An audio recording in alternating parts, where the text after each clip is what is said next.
वेळेला बैठक होती, तुम्ही त्या बैठकीला गेला नाही, आरोपपत्र काय नेमकं कारण? नाही, आपल्याला सगळ्यालाच माहिती आहे की माझा मुलगा कृष्णा पाटील आष्टीकर हे या निवडणुकीमध्ये उभा आहे आणि माझी आता थोड्या वेळापूर्वी उद्धव साहेबांची सुद्धा व्हिडिओ कॉन्फरन्सिंगवर बोलणं झालं आणि साहेबाला चांगल्या प्रकारे माहिती आहे की मी कोणी अडचणीत आहे ते.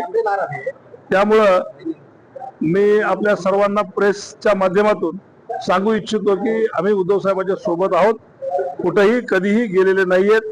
आज जुनैन कारण असल्यामुळं आणि मी ते पण सांगितलं होतं साहेबाला की यावंच लागत असेल तर मी हे निवडणूक सोडून सुद्धा येऊ शकतो, पण साहेबाचाच आदेश होता की तुम्ही थांबा, हे आटपून घ्या.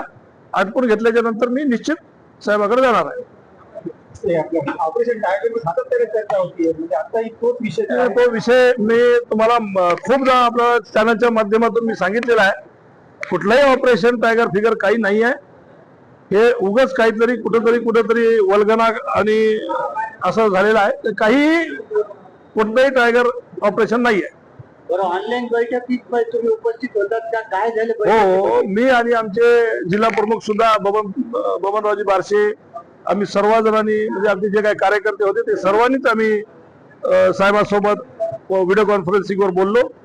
सगळेच खासदार आम्ही व्हिडिओ कॉन्फरन्सिंगवर होतो आणि सगळ्याच आमचं एकूण एकाशी बोलणं झालं आणि साहेबांशी बोलणं झालं. काय विषय काय होता बैठकीचा? काहीच नव्हता विषय, उगा फक्त हे चर्चेला उधाण आलं एवढ्यासाठीच विषय होता. काय म्हणले काय उद्धव साहेब?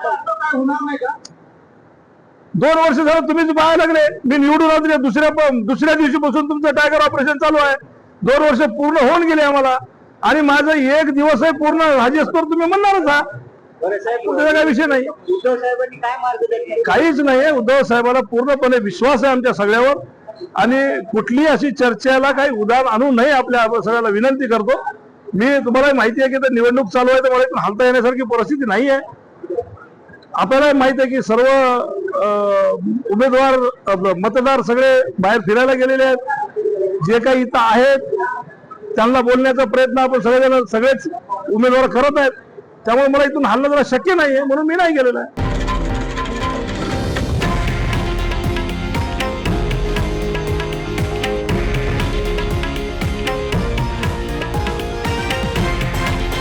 हे आहे देशातील नंबर 1 न्यूज नेटवर्क आणि आपण पाहत आहात TV9 मराठी, एकमेव.